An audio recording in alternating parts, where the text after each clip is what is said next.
Good evening and welcome to गना शॉट। गना शॉट में आप सबका स्वागत है। वणक्कम, प्रणाम एंड जय हिंद। आज हम बात करेंगे इंडियन आर्मी ने पीएलए को किस तरीके से वापस धकेल दिया सिक्किम में और अरुणाचल प्रदेश में, और ये हुआ था 1967 में और 1987 में। अमूमन हम इसके बारे में ज्यादा जानकारी नहीं है और सब सोचते हैं क्या ये पीएलए एक महारती देश है या आर्मी है ही नहीं। और इसके बारे में बात करने के लिए मेरे साथ हैं general Sanjay Kulkarni. General Kulkarni, welcome to the show. Good evening and how are you? So, firstly, thank you very much. Grateful and so nice to be always with you. And sorry I got delayed because of certain No, activities. not at all. Don't worry. Yeah, Right? wonderful. Yeah. And मैं सबको बताना चाहता हूँ, general Kulkarni has served in this area, in both in Sikkim and in Arunachal, and he was present when the Sumdorong incident was happening. He was posted there. So as far as Sumdorong is concerned, you are getting first-hand information about that entire place, right? And as far as Sikkim and Natula are concerned, you are getting on-ground information because General Kulkarni and I both have served there. We know the area, but since it happened long before, but we generally have relate to the area and will tell कि कहाँ क्या हुआ है, ताकि आपको clarity है कि ये क्या हुआ है और किस तरीके से हुआ है, राइट? आपको सबसे पहले मैं थोड़ा वाकिफ करना चाहता हूँ इस मैप के साथ, इस मैप के साथ। यहाँ देखिए, ये मैप है पूरा इंडिया का, जहाँ भूटान बीच में है। बाएं साइड है सिक्किम, जहाँ नातुला है। दाहिने साइड है अरुणाचल प्रदेश, जहाँ अरुणाचल प्रदेश लिखा है। बाएं कोने में ऊपर है तवांग और उसके ऊपर बुमला और ये इलाका है। और हम आज के दिन सबसे पहले हम देखेंगे नातुला में 1967 में क्या हुआ और सिक्किम के इलाके में जाएंगे और बात करेंगे। सो General Kulkarni, all yours, just take it on. Thank you very much, sir. At the very outset, we must first understand कि 62 की लड़ाई के बाद और अचानक ये 67 में ऐसे क्या हो गया कि चीन को ये सब करना पड़ा. So it's very important that we just go briefly into the background. Yeah, you must. Yeah. So firstly, after the 1962 जिसमें हमारी हार हुई, उसके बाद जब 65 की लड़ाई शुरू हुई पाकिस्तान के साथ, उस दौरान at that point of time China made a firm demand that Nathula and even areas of Chola, Jelepla should be handed over to them. When this demand came in the midst of a war with Pakistan, not that suddenly the demand came, that kind of tension prevailed along the Sikkim border right from 1963, 64, and China now took advantage of the war of India with Pakistan. What is it that was sort of, China was feeling insecure about? The whole thing was the Chumbi Valley. Now, Chumbi Valley is a valley which runs north-south, with onto the west is India. Those days, Sikkim, of course, even now, but now the state of Sikkim. Earlier, a Sikkim which was a protectorate, which was to the west of the Chumbi Valley, and to the east of Chumbi Valley is Bhutan. And this 100-kilometer long, like a dagger wedge which comes through, approximately about between 25 kilometers wide and 100 kilometers. That is the way the Chumbi Valley is. And that is why Nathula was one pass which the Chinese were very keen, and so was Jelepla. इन दोनों passes के लिए चीन का पूरा मुद्दा था, और चीन को इस बात का ये लग रहा था कि सिक्किम जो है वो हिंदुस्तान का प्रोटेक्टरेट क्यों है और क्यों नहीं वो हिंदुस्तान से अलग हो जाता. So that was the thinking of the Chinese at that point of time. As we know that Sikkim merged with India later in 1975, and finally by about 2005, China recognized that Sikkim is part of India. That is the new thing. But going back to 67, up in which are those personalities that are there? That's very important to see. We have General Sagat Singh, who is the divisional commander there. We have General Arora, who at that point of time, who is none other than the corps commander there. And we have Field Marshal Manekshaw, who is the army commander. तो ये personalities हैं 1967 में. और जब चीन ने ये मांग की कि हमें नथुला और झेलपला दिया जाए, तो general Sagat Singh, who was the divisional commander, he put a firm foot. He said, no, there is no question of the Jelepla, or for that matter Nathula, of which he was responsible for. Jelepla, another GOC was responsible. तो जेलेप्ला जो है वो चीन को दे दिया गया और आज भी चीन के कब्जे में है. लेकिन नथुला के लिए जनरल सगत सिंह अड़ गए. उन्होंने बोला कि मैं किसी भी हालत में ये नहीं दूंगा. Let us see what happens and when it comes to this. Now, at this kind of a situation that has cropped up, so General Sagat Singh's stand that Nathula will not be given for a very simple reason. Nathula से हम लोग जो Chumbi valley है उसके अंदर we could see, and that people that was there, it was only from Nathula. अब नथुला के दो भाग है.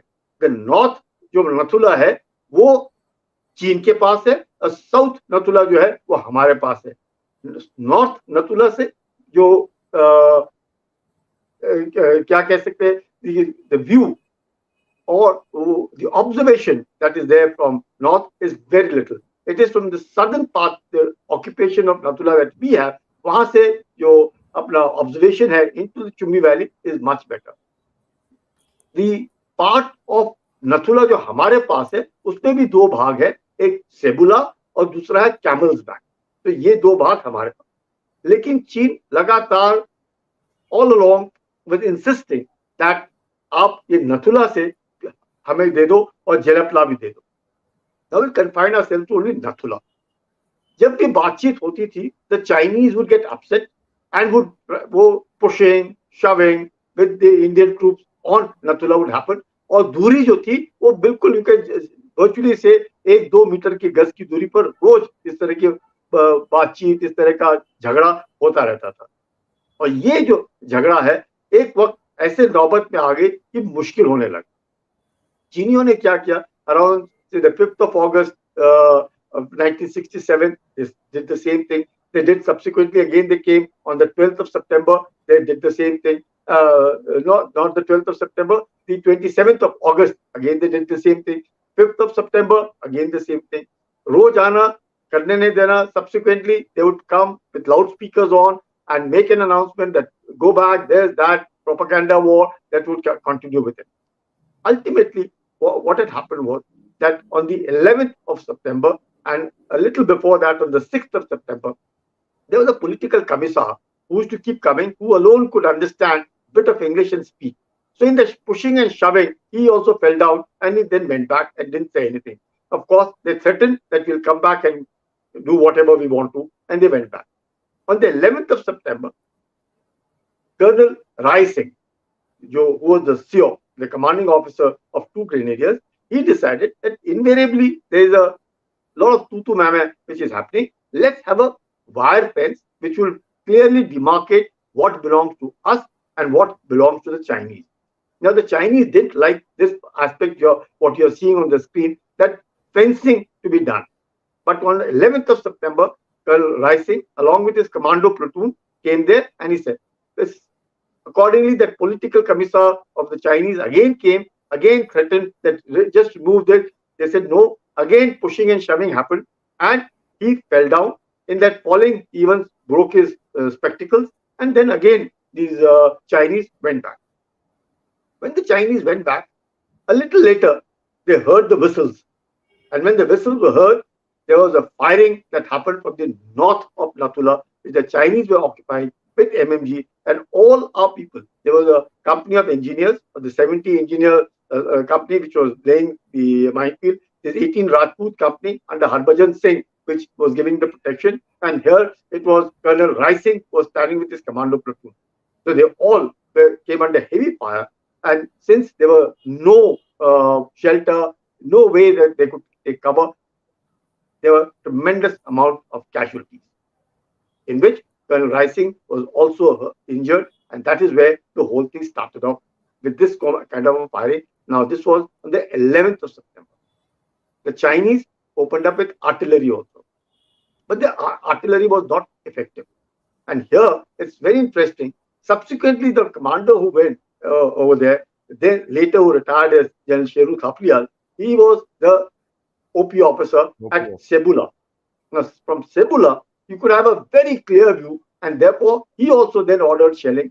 And there was shelling from the Indian side, there was shelling from the Chinese side, which was not effective, but the shelling from the Indian side was very effective. 1 minute, Sanjay, 1 minute. आप इस picture में you see the left picture. Yeah. The area behind is all clearly visible right from a long distance. That's what General Kulkarni was saying. You Absolutely. know, from our side of Natula, you can see from long, and when you see from far distance, you can bring down fire. That's the whole thing when General Sheru Thaplial did all this. Absolutely. Yeah, please go. Now you see the fencing, जैसे दिखा रहे अभी. After all this that has happened, you find that between the 11th of September 1967 and continuous firing, 3 days, non-stop, day and night, there were heavy casualties on both sides. Around the 15th of September, the Chinese again started threatening, we'll use air, this, that. Indians knew that they could do nothing about it. Then the talk of ceasefire came up, resulting in, on the 15th, there was a ceasefire. There was no firing whatsoever.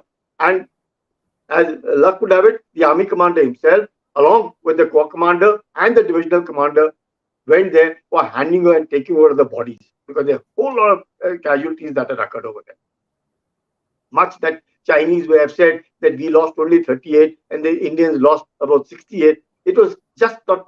The Chinese lost over 300 PLA soldiers dead, and there were 400 plus injured. The Indians lost about 80 of them. Now, this is as regards the Nathula is concerned. Now, just when this thing was going on between the 11th of September and the 15th of September, suddenly, after about 2 weeks, the Chinese again opened up, and this time it was for Chola. Now, from Chola, which was there, you found that Chola, which is a little north of Nathula, was the Chinese were under bunkers. Now, this particular attack came on the 1st of October 1967, lasted, the duel was only for 1 day, but it resulted in massive casualties of the Chinese because of the accurate artillery fire, which again, the credit goes to the guns that were firing from Shalating and the OP officers that were bringing in the absolute accurate fire. Thereafter, it's very interesting that the Chinese from Chola pulled back 3 kilometers to a place called Kam, and they're still there. अभी भी वहीं पर हैं जहां पे वो 1967 में गए पीछे, आज भी वहीं हैं. नथुला में भी वहीं पर वही फेंस है, उसी के आसपास है. अभी आप देख रहे हैं कि काफी कुछ स्ट्रक्चर्स उधर बन गए हैं और वहां पे टूरिज्म हो रहा है, लोग जाते हैं, देखते हैं क्या हो रहा है. और इस पूरी लड़ाई में ये जैसे दिखा रहे हैं स्क्रीन के ऊपर, आप देख सकते हैं, आप चाइनीज का फ्लैग देख सकते हैं कितने नजदीक की दूरी पर है. हार्डली मुझे लगता है 3 या 4 गज, या maximum nothing more than 5 meters is this area between the Chinese. उसके बाद जिस तरीके से ये टूरिज्म है, जिस तरीके से लोग आ रहे हैं, तो ये 2006 में ट्रेड के लिए खुला. और ट्रेड होने के बाद ये जो ट्रेडिंग पॉइंट होता था, बीपीएम्स होते थे, तो यहाँ पर अब ऑफ कोर्स जिस तरीके से गलवान में हुआ, उसके बाद अब तकरीबन सब ठप है, वहाँ पे कोई ट्रेड नहीं होता है, कोई कुछ नहीं हो रहा है. लेकिन सवाल ये है कि इसके बाद फायदा क्या हुआ. फायदा ये हुआ कि 1967 video 1 minute. Can we show the video for 1 minute? Yeah, please sir. ये वीडियो देखिए. अभी ये नथुला का वीडियो है, आपको एक आइडिया मिलेगा कि किस तरीके का इलाका है ये, राइट. अब देखिए देखिए दिस इज द थिंग, वो जो लास्ट पहाड़ी है वहां से हमारा ओपी ऑफिसर ने फायर गिराया था, ठीक है, तो आपको पता होना चाहिए, ये लास्ट इलाका Yeah, है। या quite right. हाँ Now you'll see, yeah. Now this, ये जो वक्त है, ये जून है, ये फोटोग्राफ्स लिए जून के महीने में इसी साल। तो आप समझ सकते हैं कि कितनी बर्फ वहां गिरती है और क्या माहौल है, और किस हाइट के 14,000 से ऊपर की इसकी ऊंचाई है। वहां पे हजारों की तादाद में लोग जाते हैं। अब इस 1967 की लड़ाई के बाद, जिसके बारे में ज्यादातर लोग बातचीत नहीं करते हैं, the only thing that the Chinese realise that India was very well prepared, and the preparation was so good that they started thinking कि 1962 वाली फौज जिसको हमने हराया, और 1967 में आज हमको हार देखनी पड़ रही है। चोला में वो 300 किलोमीटर से ज्यादा वो पीछे गए। नथुला में सगत सिंह जो वहां पे डिविजनल कमांडर थे, उन्होंने बात नहीं मानी, चीनियों को पूरा जैसे बोलते थे धूल चटा दी, वो वाला हिसाब करके रखा। और तब से लेकर के 1967 और 1967 का माहौल देखिएगा आप, उस वक्त क्या क्या हो रहा है पूरे विश्व में, तब पता चलता है कि उसी वक्त माओ से तुम जो है चीन के अंदर ही प्रेशर में थे। उनके बीच के लोगों के उनको डर था कि ऐसे ना हो कि उनकी जो सत्ता है उसे हटाया जाए, तो उससे भी नजर हटाने के लिए वो सोचते थे कि जैसे 62 में उन्होंने किया उसी तरह भी 67 में करके वो कुछ करेंगे, लेकिन वो हुआ नहीं। और चीन ने लगातार 67 से लेकर के मैं कहूंगा 87 तक कुछ नहीं, कोई गोली फायर नहीं, एक्सेप्ट इन 1975 जहां पे जनरल शंकर खुद गए हुए हैं, और वो एरिया है तुलुंगला। चाहे 1975 में तुलुंगला में 4 भारतीय जो सैनिक जो हैं वो मारे गए, और वो पेट्रोलिंग के लिए गए थे। वो चाहे चीन कुछ भी बोले, वो वहां पे जड़ी बूटियां हैं उसको लेने के लिए गए, जहाँ पे वो थोड़ा सा हो गया और फायरिंग हुआ, जिसमें वो कह रहे हैं गलती से हो गया, हमें नहीं मालूम था जैसे। लेकिन फ्रॉम 1967 टिल 1975 ये 4 लोग तुलुंगला में, टिल 1987 जिसके बारे में अब मैं बताऊंगा, और जिसके बारे में जिक्र करे थे जलशंकर दी एरिया सुमदोरोंग चू, वहां पर भी सुमदोरोंग चू में भी 87 में एक भी गोली नहीं चली, कोई फायरिंग नहीं हुआ, कोई घायल नहीं हुआ। इसके बाद अगर कोई आदमी घायल हुए वो है गलवान में 15 जून 2020। तो you can well imagine what a long way, किस तरीके से भारतीय सैनिकों ने और भारत ने ऐसा जवाब दिया कि चीन हिल गया कि अब हम इनके साथ वो जो व्यवहार जो वो सोचते थे कि जिसकी लाठी उसकी भैंस, जो हम बोलेंगे वो करेगा, ये जो भारत है ये मानने वाला नहीं है। और यही मैं बाबा वो पर्सनैलिटीज की जो बात कर रहा हूँ, वही पर्सनैलिटीज। आर्मी कमांडर कौन थे? Field marshal Manekshaw. क्या बने बाद में? वही जनरल जिन्होंने 1971 वॉर में विक्ट्री दिलाई। जनरल अरोरा कौन थे? वो जब वो वक्त कोर कमांडर थे 1971 वॉर में, वही आर्मी कमांडर थे। जनरल सगत जो डिविजनल कमांडर थे, वो क्या थे 70 वॉर में? वो कोर कमांडर। तो यही 3 की जो जोड़ी है, मिल करके उन्होंने 1971 में भी जबरदस्त एक जीत दिलाई भारत को, और एक अजीब सा ऐसा मैं कहूंगा माहौल पैदा हो गया चीन के अंदर कि ये देश जो है जिसको हम 62 की नजरिया से देखते थे, ये इतना कैसे चेंज हो गया, इसमें इतनी तब्दीली कैसे आ गई कि कैसे इस देश ने हमारे को टक्कर दी। So from that onward start 1975, जैसे जलशंकर बता रहे थे, अब तुलुंगला क्योंकि वो चले हैं, और Tulungla he is the easternmost part of से तवांग। जो तवांग के जो रीजन है, ये कहाँ हो रहा है? सिक्किम में हुआ। 1967 कहाँ हुआ? सिक्किम में हुआ। और सिक्किम में कब हुआ? जब Sikkim was a protectorate. It was not part of, it was not a state of India. It became a state of India in 75 and finally it merged in 75, and then in 2005 which the Chinese accepted that this is there. उसके बावजूद भी वही area, वही जगह हमने देखा 2017 में डोकलाम किया। और डोकलाम में भी जब चीन ने क्या मकसद ये कि जो प्लेटो है which is about 85 odd square kilometers, it overlooks the Chumbi valley. तो चुम्बी वैली जो है उसका, क्योंकि it is not that it is seen, but अगर जो चुम्बी वैली से अगर कोई डोकलाम पकड़ लेगा, तो rolling down to Siliguri corridor है जो तकरीबन again when we say it is about 175 kilometre long and its narrowest is about 22 kilometre to 25 kilometre, ये जो वल्नरेबिलिटी है ये थोड़ी सी बढ़ जाती है। और इस वल्नरेबिलिटी को बढ़ने के कारण जरूरी है कि चीन को किसी भी हालत में डोकलाम पे, अब डोकलाम जो है वो भूटान का भाग है, वो भारत का भाग नहीं, लेकिन भूटान को प्रोटेक्शन की जिम्मेवारी जो है वो भारत की है और दोनों देशों के बीच में संधि है। और चीन अब कोशिश कर रहा है कि किस तरह से भूटान को अपनी तरफ खींचा जाए, तो इसलिए वो उसके साथ टॉक्स पे लगा है कि हम आपको, अगर आप हमें डोकलाम दे देंगे तो बाकी जो दो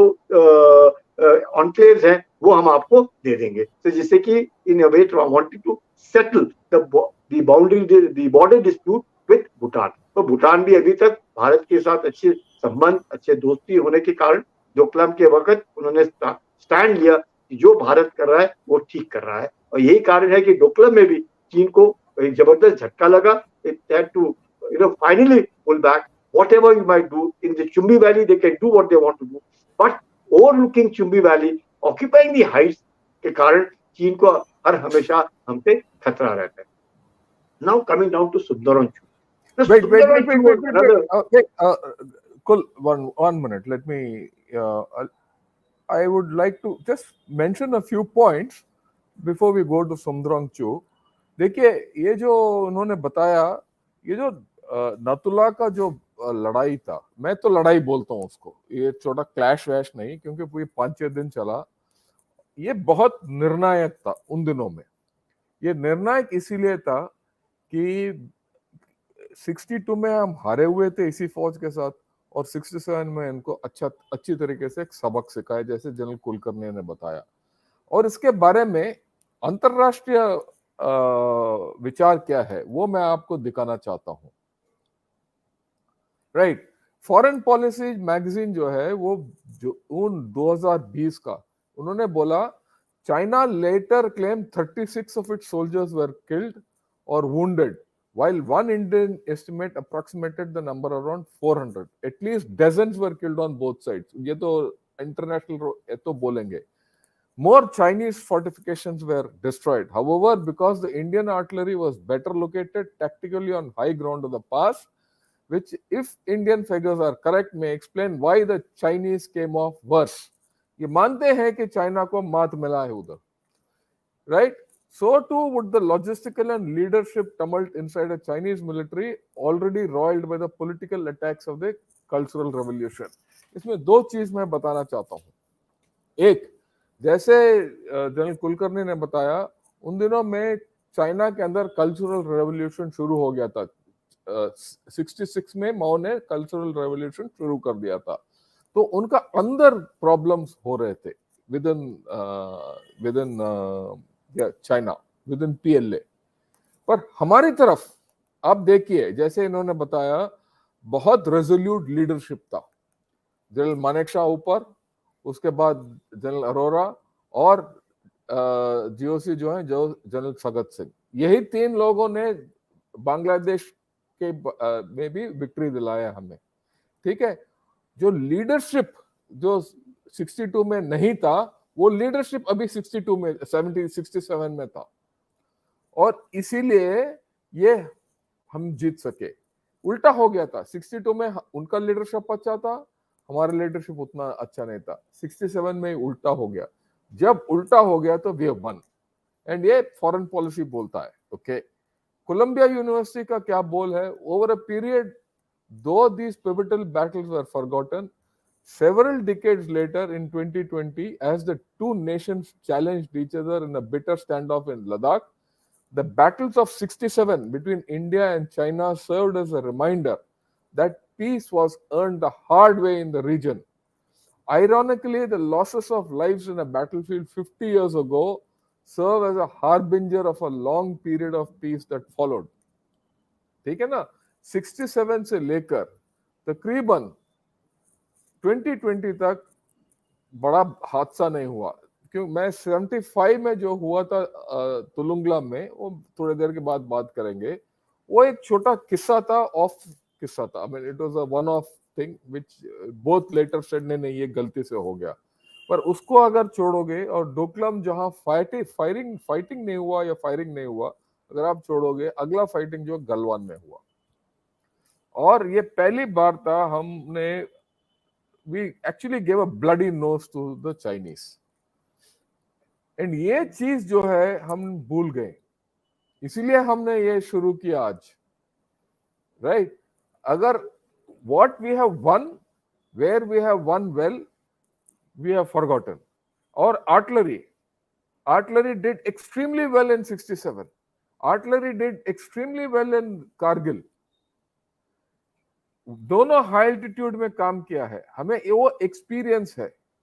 अगर वो एक्सपीरियंस अगर हम ईस्टर्न लद्दाख में अगला अप्लाई करेंगे, अगले लड़ाई में जब भी होगा, तो हम ईस्टर्न लद्दाख में नहीं कहीं भी, तो we will be very strong.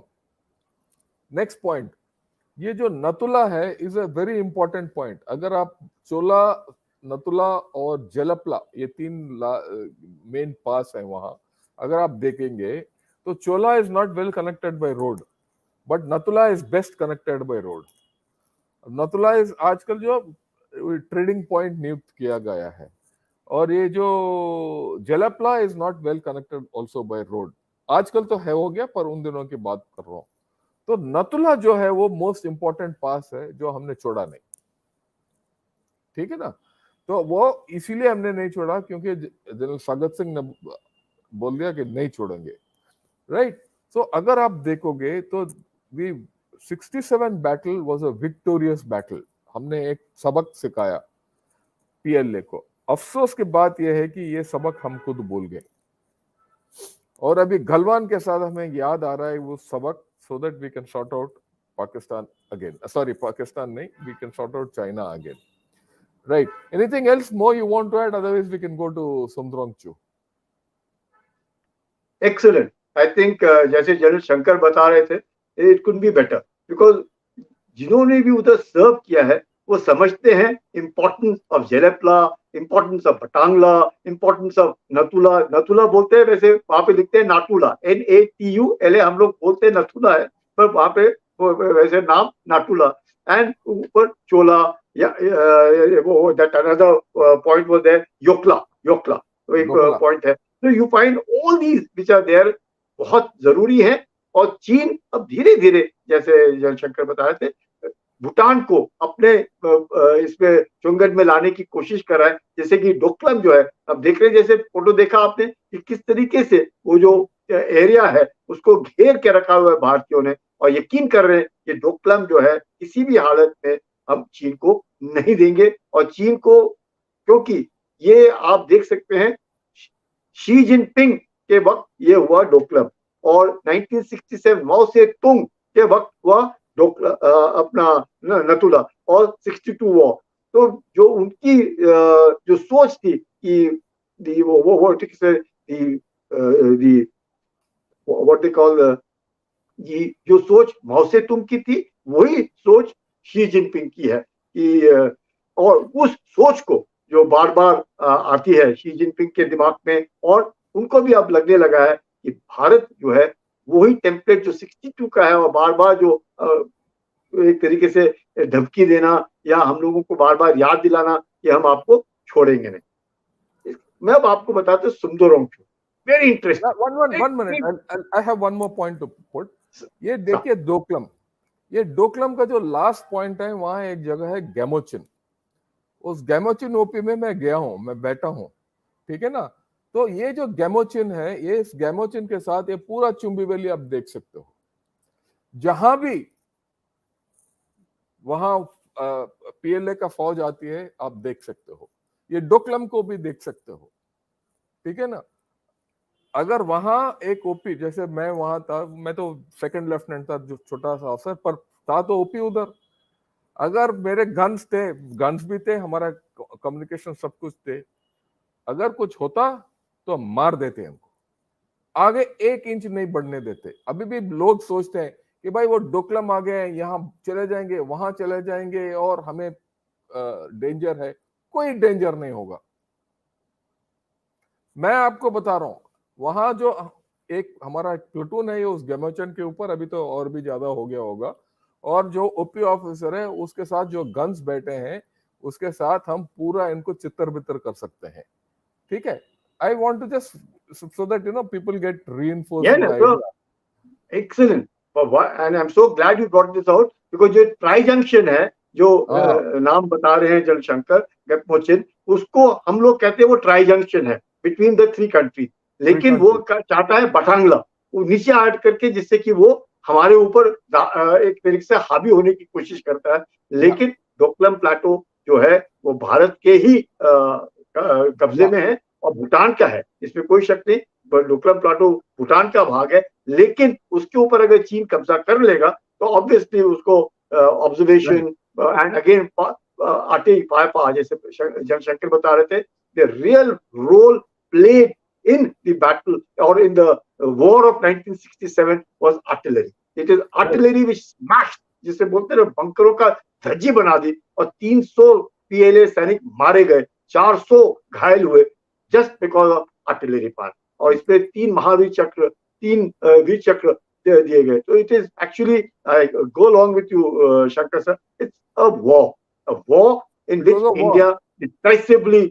decisively showed Chinese their place कि आप हमसे इस तरह के पंगा और इस तरह की कार्रवाई नहीं कर सकते। देखिए एक और Having said चीज that, मैं बताना चाहता हूं इसमें, अगर ये मैप देखिए चुंबी लिखा जहां है, वो उनका जो रोड है वो बीचों बीच वैली में आता है। अगर हम ये चोला के ऊपर आर्टिलरी बैठ जाए, आर्टिलरी के ओपीस बैठ गए, नतुला के ऊपर बैठ गए, अगर आप सबसे नीचे अगर देखोगे तो वो बटांगला है जो जनरल कुलकर्णी बोल रहे थे, ठीक है। ये अगर सॉरी या अगर आप देखिए नतुला से लेकर और लास्ट नोक तक अगर ओपीस बिठा दोगे तो आप पूरा ये जो रोड है उनका, जो वहां पार करके आना है हमारे इलाके के अंदर, इस रोड के ऊपर, राइट, ये आप उनको ना कहीं हिलने नहीं दोगे। ये हमारा सोच है, बेवकूफी की सोच है हमारे जर्नलिस्ट का या मीडिया वालों का, कि ये जो पीएलए वाले वहां से आ जाएंगे और हमारा सिलीगुड़ी कॉरिडोर में आ जाएंगे वगैरह वगैरह। अगर पीएलए ने इस इलाके से कोई मूवमेंट किया तो उनका सलामी स्लाइसिंग वहीं हो जाएगा। सलामी स्लाइसिंग यहाँ आने की जरूरत नहीं, वहीं हो जाएगा। ये मैं बता रहा हूँ आपको, मैं लिख के दे रहा हूँ आज के दिन, राइट। अभी कभी हुआ तो याद रखिए। Okay, now I think we should go to Sumdorong Chu. we can go to, yeah, just as a matter of since you have covered so well the entire area, Chumbi valley हर हमेशा सिक्किम का भाग होता था, लेकिन बाद में वो चीन का भाग हो गया। और मैं कहूँगा कि 1904 जब यंग हस्बैंड एक्सपीडिशन हुआ, ये इसी चुम्बी वैली के द्वारा, यातुंग के द्वारा लासा को ले गए। उस वक्त चीन चीन चीन ने अपना ब्रिटिशर्स ने चीन को बोला था कि उन्हें 25 लाख देने होंगे, तब हम आपको चुम्बी घाटी जो है तिब्बत को वापस करेंगे। तो तिब्बत का भाग होने के ये चुम्बी वैली जो है तिब्बत का भाग था, लेकिन चीन ने ब्रिटिशर्स को 25 लाख रुपए दिए, जिससे वापस दोबारा उनको Chumbi valley 1904 young husband expedition में चीन ने ब्रिटिशर्स ने लिया, और उसके बाद 3 साल के बाद उन्होंने जो अदा किए 25 लाख, फिर उन्होंने चुम्बी वैली जो है उनको वापस दे दिया। यहीं से पंडित नेहरू भी गए थे जब उनको भूटान जाना था। यातुंग हमारा एक बटालियन होती थी उस वक्त, तो ऑफकोर्स 1954 पंचशील के बाद वो विड्रॉ हो गई, और एक ट्रेनिंग पॉइंट होता था, और यही रास्ता होता था जब हम लोग यहाँ से लासा जाते। Having said that, we come down to Sumdorong. Sumdorong Chu, okay, सुंदर, 1 minute, I'll just explain the map। Map को एक्सप्लेन कर देता हूँ, या राइट। यहाँ देखिए, Sumdorong, 1 minute, before I'll give them a overall या explanation। हाँ, तो ये देखिए, ये तवांग का मैप है, जहाँ तवांग लिखा है तवांग है, बाएं भूटान है। अगर आप ऊपर देखिए तो 3 जगह है, केंजमाने, बुमला और तुलुंगला। ये 3 जगह में जो लाइन जा रहा है वो है एलएसी, ठीक। और एलएसी के ये ऊपर है तिब्बत। बुमला के जितना नीचे, बुमला, केंजमाने, तुलुंगला, वो पूरा इलाका हमारा है, ऊपर उनका है।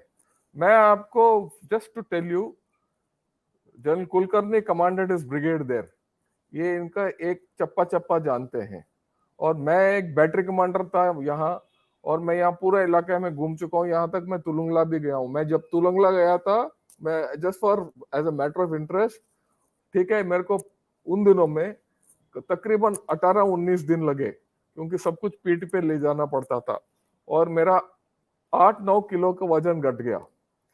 ठीक है, बट वो दिन अलग थे।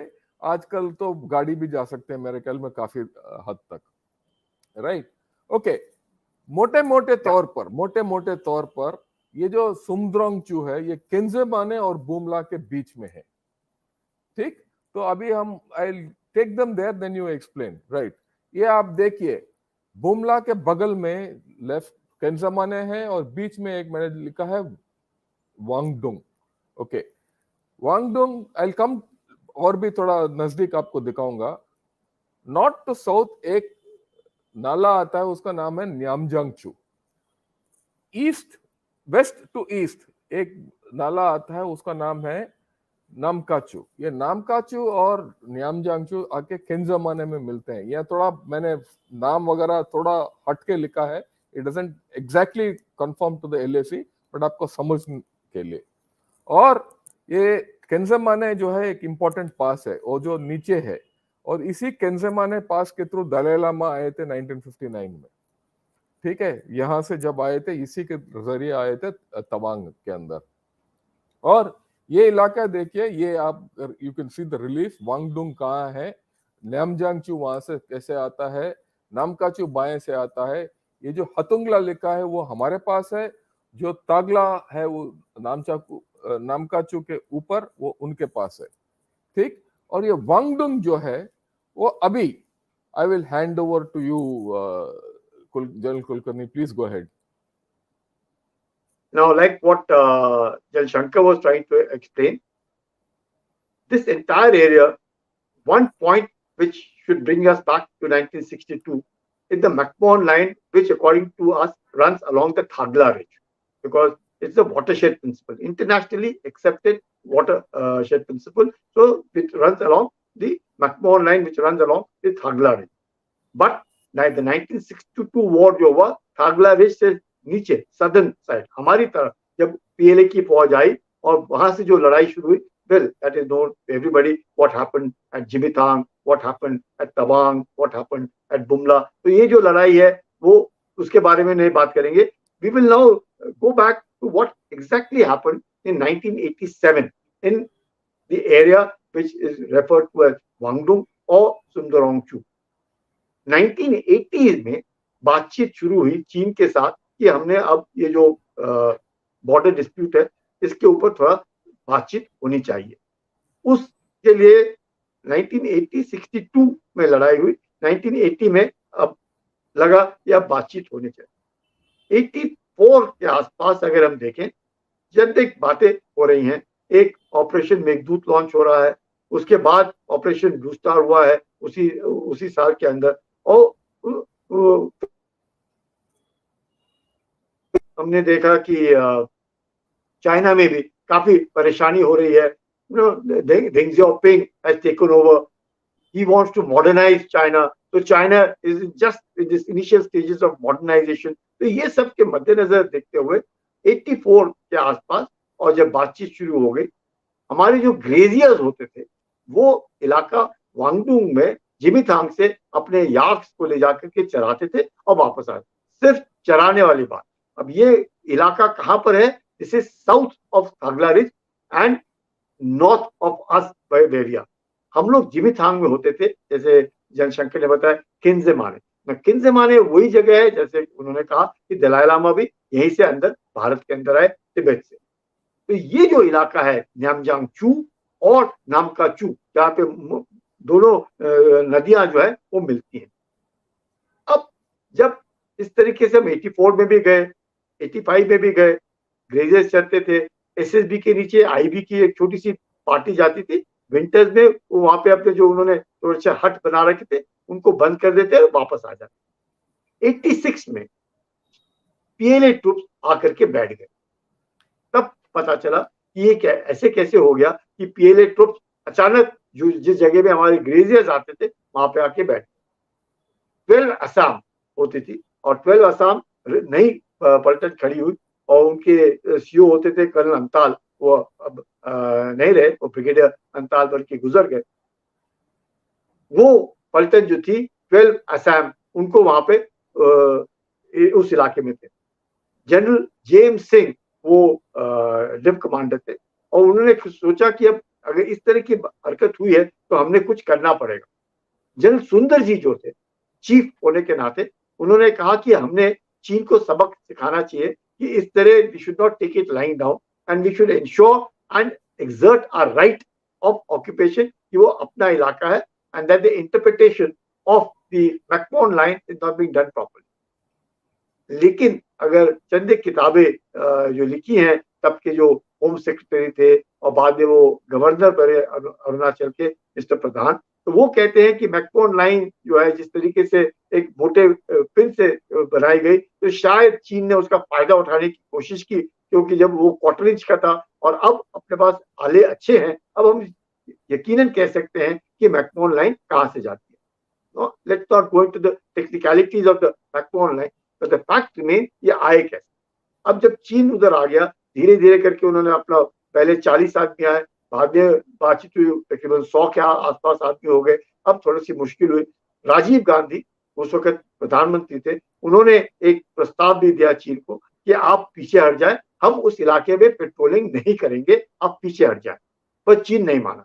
अब चीन नहीं माना तो अब क्या कर सकते थे। अब ये बात 1986 की हो रही कि चीन नहीं मान रहा है, और उसके तुरंत बाद आईपीकेएफ हुआ, और आईपीकेएफ में भी हमारे लोग इन्वॉल्व थे।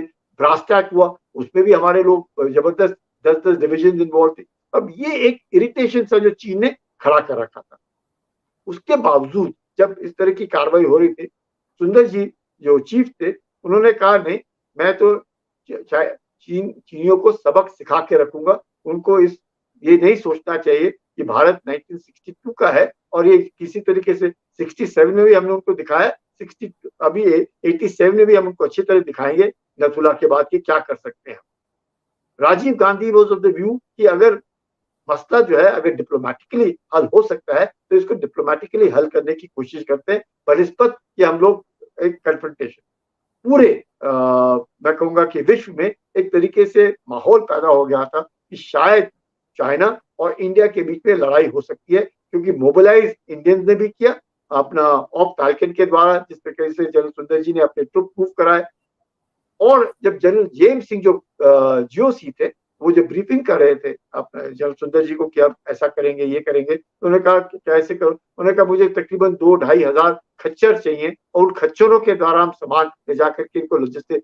उन्होंने कहा क्या बात करते हो, कौन से खच्चर की बात आप करते हो, अब तो हमारे पास हेलीकॉप्टर्स हैं, हम लोग सियाचिन में हेलीकॉप्टर्स को इस्तेमाल कर रहे हैं लॉजिस्टिक लिए, आप हेलीकॉप्टर्स की बात करो। तो देवर सरप्राइज।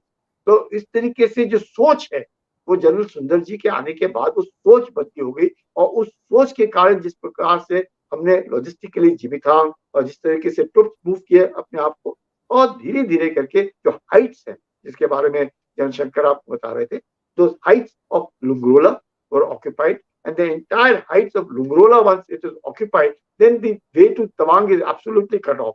और लुंगरोला के बगल में है तगड़ा रो। पोस्ट तगड़ा रो इसलिए कहा जाता है आज के, because 12 Assam is the one which took the initiative and deployed itself over there. तो तगड़ा रो हुआ, आशीष टॉप हुआ, there was a youngster officer then at that point of time, उसके नाम पे आशीष टॉप हुआ, जिमी टॉप हुआ, क्योंकि जीओसी को भी जीबी बोलते थे और सीओ को भी जीबी के नाम से बोलते थे, काइफो हुआ, लुंगरोला हुआ, ये सारे के सारे जो पोस्ट है ये। अब बड़ी बात ये कि इतना ऑक्यूपेशन के बाद जो चीन है वो इस बात को समझ गई कि भारत ने इतने जल्दी मोबिलाइज करके इतने सारे लेकर के आए, वो करने में नाकामयाब थे। The Chinese could not mobilise the way the Indians had mobilise, and there was a lot of heart burning जिसे बोलते हैं within China. And Deng Xiaoping also knew उस वक्त कि जो चाइनीज पीएलए है उनमें इतना दम नहीं है, क्योंकि वियतनाम में भी उन्होंने वो करके नहीं दिखलाया जो उनकी सोच थी।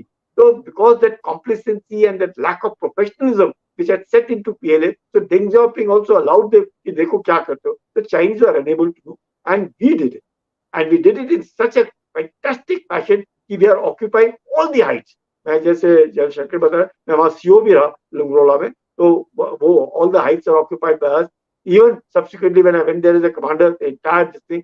और जो पोस्ट वांगडुंग है जो चाइना का पीएलए का, वो बिल्कुल भी ओवरलुकिंग, सवाल ही नहीं पैदा होता। But the Chinese also tried to prove a point that the McMahon line cannot be settled and will not be settled. Much that in 62 and a little before that, the exchange was there. A possible exchange of quid pro quo, we will settle with McMahon line and you can give us Aksai Chin. That talk was on. Subsequently also, Deng Xiaoping. However, Rajiv Gandhi was invited to Beijing and he had a one-to-one talk with Deng Xiaoping. Deng Xiaoping was quite impressed with the young prime minister of ours, and he accepted. He said, "We will see that the issue will be resolved between the two countries," and that was in '87. And you can well imagine it took us 9 years, and you can't say resolved. There was some portion. There were two posts that are just down below, which were moving from Lungrola towards Iswanglu. We said that we would not occupy them, and the Chinese also said we will not go. So till date, we follow that particular system of not wanting to go into each other's area, and therefore a resolution of sort in which not a single shot was fired, not one shot was fired, and the whole thing was settled. However, who was the army commander at that time?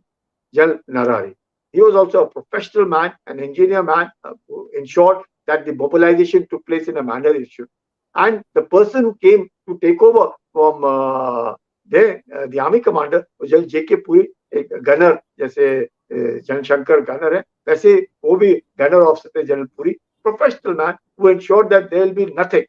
So General Puri moved out, and General Sharma, who is the younger brother of Major Somnath Sharma, जो army commander बने, general VN Sharma बोलते हैं, that army commander who later became the chief of the army staff, वो army commander थे। और वो जब वापस कॉलेज ऑफ कॉम्बैट से आए और उन्होंने टेक ओवर किया। General Sundarji was quite this thing ki, in any case now it has to be resolved. So it is this issue which seems a little bit of a, मैं कहूँगा एक छोटी सी कहानी है इसमें कि किस प्रकार से राजीव गांधी खुद गए वहाँ पे, पर तवांग में लैंड नहीं कर सके, बड़ी उनको दिक्कत हुई जीवितांग में जाने के लिए। However, when he was being briefed और उनको बताया गया कि ये है, तो किस प्रकार से फिर उनको जवानों ने कहा नहीं नहीं हम सबक चीनियों को सिखा सकते हैं। General Sharma says that there were two questions that Rajiv Gandhi did sort of, wanted an answer to from now the chief, who was General V.N. Sharma. General Sundarji retired हुए, General V.N. Sharma took over from him, and Rajiv Gandhi was the prime minister. He was saying that the Chinese have inviting me over to Beijing. You think I should go, or will I be humiliated by the Chinese? So General V.N. told him, no, there's no question, because we are in a very, very strong position. आप जाइए और आपको देखेंगे, आप देखेंगे कि the Chinese will not do anything which will hurt you at all. Chinese, fortunately, मैं कहूँगा कि they did not take any step. Deng Xiaoping was in fact on the back foot. And अगर आप देखें from then on till date, अगर आप देखें, the Chinese learned कि किस प्रकार से वो 1987 में भारत ने किस प्रकार से मोबिलाइज किया और इफेक्टिव हुए एक छोटे से कदम, जो गलत कदम जो चीन ने उठाया उसके ऊपर, और लड़ने के लिए तैयार थे। लेकिन चाइनीज जो है वो नहीं थे। The PLA was not prepared. The PLA was not logistically sustainable. The troops were far behind, and it would take them 2-3 seasons to come and be effective. They learned a lesson. They saw to it.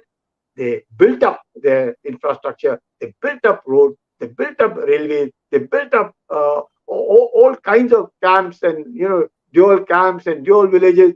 And now a state has come when the Chinese are fully prepared to take on within few hours from wherever they are. But in 1987, again, as I said, they repeat what Jal Shankar said, Galwan. Now, Galwan is a combination of all of it. And again, the Chinese also seem to feel that, yes, much that Xi Jinping might say, power blows from the barrel of the gun like Mao Zedong, he is hesitant to use it because जो retaliation होगा India की तरफ से वो इतना strong होगा कि मुश्किल हो जाएगा। लेकिन आज की तारीख में we are obviously occupying the entire thing, the Thangla Ridge since 1962, as from where we want the McMahon line to run. which they claim it should be running through Sumdorong Chu and not the McMahon. Sumdorong Chu is now south of the perceived McMahon line of ours, which runs to Thagla Ridge. तो ऐसे इसमें हम देखते हैं कि आज की तारीख पे we are very well placed over there. And the incident which has just happened, that happened at Yangtze. वो जो अभी हम लोगों ने देखा बीच में, how at Yangtze where the Chinese did try to dislodge the Indian troops and how the Indian troops retaliated so hard that the Chinese had to run back from Yangtze, and after that they did not. But मैं अपने आप को यही खत्म करने की कोशिश करूंगा कि we have to be vigilant. China will never, repeat, never want to settle the boundary dispute unless they get into a position of strength. And that position of strength, it takes time, modernization, accepting and expecting to be able to fight it out, and then also to be able to get equally strong in the Indian Ocean region, how to have good partnerships with various countries, how to ensure that the Chinese do not do, how can China be made to realize that they are not just the Middle Kingdom, we are also part of it, and together we can grow. Hopefully, अगर चीन इस बात को समझता है कि इस तरह की कार्रवाई अगर चीन करेगा तो गलत है, then only the realization still doesn't seem to sit into the Chinese mind. The Chinese mind still feel that Indians are not fully prepared and they are waiting for an opportunity to teach कि कैसे I wouldn't use the word teach India a lesson, but attempts are always there how to make sure that the Indians are made to feel small in South Asia, how they're made to feel small in Southeast Asia, and how in Asia, China alone must be the king of Asia and nobody else can see. Notwithstanding that, I think we have now reached a level of modernization, of our preparation, miles to go. I'll say we are not as yet, we have miles to go before we can actually take on China, because now in the comprehensive national park, definitely the Chinese learned a lesson from 87, went ahead. सुमदोरंग चू से उन्होंने सीखा कि हम लोग तो बहुत पीछे रह गए, भारत आगे चला गया, तो भारत ने उतनी तरक्की नहीं की जितनी करनी चाहिए थी, चाइना ने किया. तो अपने लोकतंत्र की चंद एक बंदिशें हैं, लेकिन लोकतंत्र एक लोकतंत्र होता है, उसके अपना जज्बा होता है, एक अपना तरीका होता है. Not we will slowly and steadily move to an area where we can negotiate with China from a position of strength. The Chinese are not 10 feet tall. They are as vulnerable as one can be. Only thing is what General Sundarji at that point of said, that I can, I will. The government at that time said, no, we will resolve it diplomatically. I'm sure it did take a long time to resolve it diplomatically. But now, a strong will, a strong military, a strong economy will alone make China realize that they cannot mess around with India. Yes, Yeah, Shankar sir. right. Thanks a lot. आपने बहुत अच्छी तरीके से सब कुछ बताया है. I'd like to clarify a few issues, which General Kulkarni has said, and in fact, I'll highlight them. There's no point or difference of view. If you see, I'll show you that map again so that you have an idea, right? Yeah, I'll just show you that map so that you understand. This place, sorry. Yeah, if you see this map, you can see Tagla Ridge going down to this place called Kenzemania, that's the pass. And ऊपर उस side जो है ये सुंदरंग चून and ridge निकल जाता है. That's the place where the Chinese came and put up their thing. On the other side, the ridge keeps going up to the north. It gains height. All the heights in this area are with us. Complete set of heights in this area along the LAC are with us. Complete. Where Wangdong niche hai, we overlook Wangdong. And from there along Bumla, go right up to Tulungla, all the heights are with us. And that is what has surprised China always.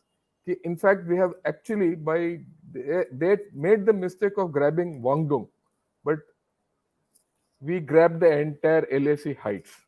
That is why they keep trying to keep coming into Yangtze, and they can't come.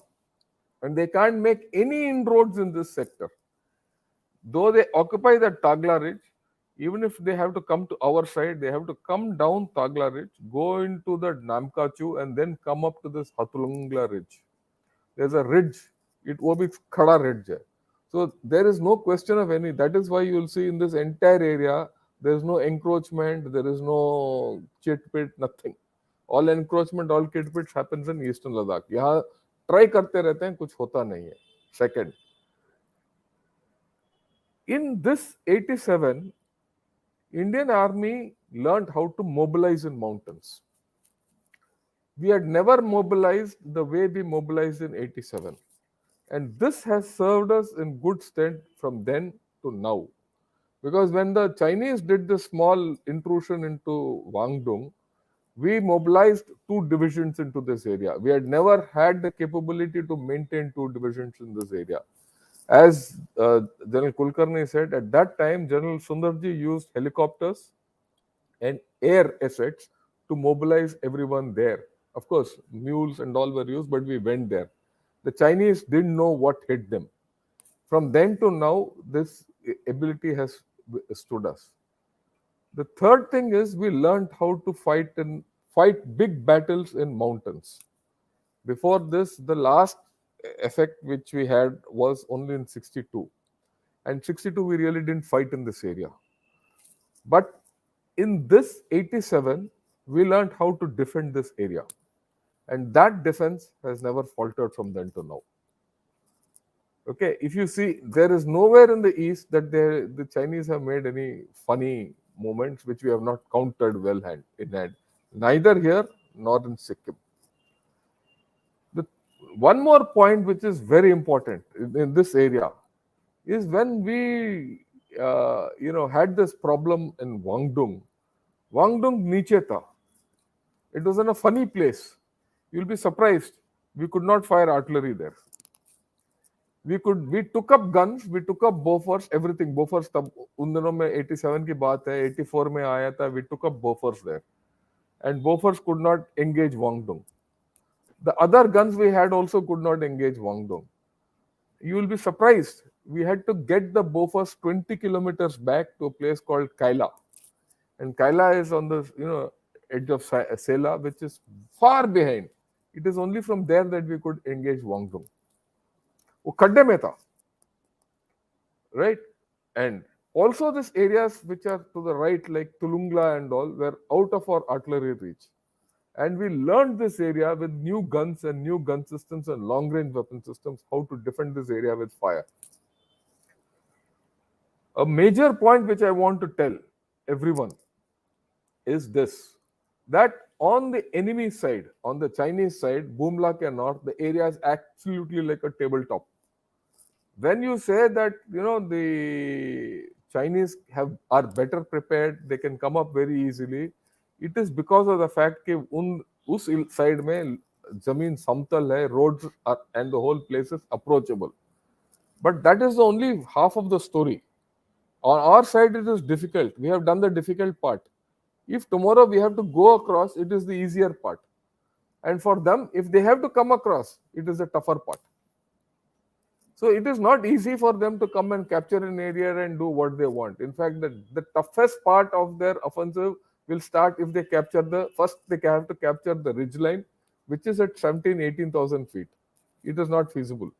And uske baad, they have to come into an area which by nature it does not have infrastructure. On the other side, they have infrastructure. यहाँ हम मुश्किल से हम infrastructure बनाते हैं. And this is one of the reasons why our infrastructure lags behind theirs.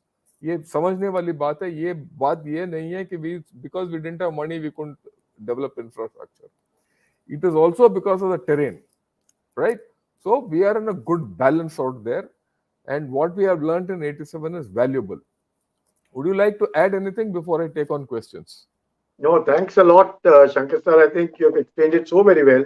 And there's no denying the fact that the Chinese can be taken and they are very much vulnerable. And once we are determined, the artillery has played excellent role. And that role of artillery is something which we must, see to it. Of course, now there's a whole lot of rocket and everything which the Chinese have tried to get to themselves. But notwithstanding that, our artillery has played a fantastic role. It played as or just new or old, whatever you might call it, in Kargil. And that is which we must be proud of. And now we have ability, capability, to take on Chinese, but yes, a lot still needs to be done. We will do and will continue. Yeah. See, in high altitude there are और infantry and artillery, अगर हमारा पास ये दोनों चीज है तो will win the day. और China एक और चीज है, इस इलाके में चाइना के पास कितना भी कॉम्प्रिहेंसिव नेशनल पावर ना हो, वो लाके यहाँ हमारे सामने खड़ा नहीं कर सकते। उस इलाके में उतना ही वो ताकत लेके आ सकते हैं जो हमारे पास है। And actually today we are in a position of stalemate if there a fight comes, right? Don't ever think that China is superior to us on the LAC. Okay, I must admit that in the period from say about 2015, 16, 17 till 2020, our nation was a little underconfident because China had gone ahead economically, and they started talking of this comprehensive national power which can win the day. But after 2020, we have regained the strategic confidence of ours. Galwan में जो उनको मात दिया है, उसके बाद we have regained our strategic confidence. Now I have no doubt in my mind, it doesn't matter what their economy is, on ground we will be better off, right? And I don't think there's any